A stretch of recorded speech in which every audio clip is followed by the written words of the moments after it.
He who is not courageous enough to take risks will accomplish nothing in life. Muhammad Ali. Everyone encounters a moment in life where they succumb to others' beliefs, where the little voice in their head is killed by a dominant power, where the fire in their belly is extinguished by the water of popular belief. Every once in a while, however, a great person of magnitude rises from the embers of oppression and lets that little voice out. This is the Muhammad Ali story. Cassius Clay Jr. was born on January 17, 1942, to Cassius Clay Sr. and Odessa Clay in Louisville, Kentucky. Cassius was raised in a Christian Baptist household with 4 brothers and 1 sister. Cassius first developed his love for boxing when he was 12 years old while seeking revenge after he got his bike stolen. Cassius dominated the amateur boxing circuit by winning 2 national Golden Glove titles. Clay began his professional career in 1960 and ended in 1981. During that time, he had 56 wins, 5 losses, and 37 wins by knockout. Ali was a phenomenal boxer, but his actions hit harder than any of his knockout punches. The young Clay, who was given the name Muhammad Ali, acknowledged his membership of the Black Nationalist Nation of Islam in 1964, was forced to take on the world not just as sportsman, but as part of the struggle for black rights. His successes became a powerful symbol of defiance and pride for Black Americans and oppressed people around the world. Shortly after being ordained into the Nation of Islam, Ali was drafted by the U.S. military for the Vietnam War. Ali refused induction, resulting in arrest, suspension of his boxing license in New York, stripping of his title, and a tremendous public uproar. Ali explained his refusal. "My enemy is the white people, not the Viet Cong. You're my opposer when I want freedom. You're my opposer when I want justice. You're my opposer when I want equality.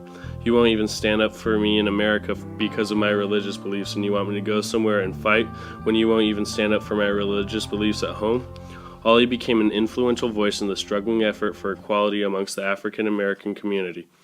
New York Times columnist William Roden wrote, "Ali's actions changed my standard of what constituted an athlete's greatness. Possessing a killer jump shot or the ability to stop on a dime was no longer enough. What were you doing for the liberation of your people? What were you doing to help your country live up to the covenant of its founding principles?" On June 20th, 1967, Ali was found guilty for refusing induction. The Court of Appeals upheld the decision and the case went to the Supreme Court. Ali's new and most elusive opponent was the U.S. government. Ali remained free for 4 years, waiting for a decision from the Supreme Court. During those 4 years, Ali spoke at numerous colleges and venues about the Vietnam War. Public opinion about the war changed, and opposition became more and more popular. On June 28, 1971, the Supreme Court in Clay v. United States overturned Ali's conviction by a unanimous 8-0 decision.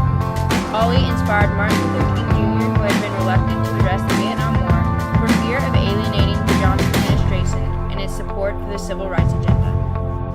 After being acquitted, Ali followed a familiar road to greatness. Muhammad regained the title twice, beating Leon Spinks and George Foreman, becoming the first boxer to ever win 3 heavyweight titles. Ali retired in 1981, but remained a significant popular culture figure, appearing in WrestleMania and appearing in movies and Broadway plays. In 1991, Ali traveled to Iraq during the Gulf War and met with Saddam Hussein in an attempt to negotiate the release of American hostages. On November 17, 2002, Muhammad Ali went to Afghanistan as a UN messenger. He was in Kabul for a 3-day goodwill mission as a special guest of the UN. George W. Bush presented Ali with the Presidential Medal of Freedom in 2005 for his efforts for international peace. The phrase leader is leniently used to describe an array of people. But what is the real meaning of leader? What makes a leader a true leader is courage. A leader doesn't fear the outcomes of their actions because they believe in themselves, not fearing the literal or metaphorical giants they are up against. A leader stands up for the man who has been abused by society. A leader expresses his struggles and longs to change them. A leader guides a group of lost individuals and represents them because they cannot speak for themselves.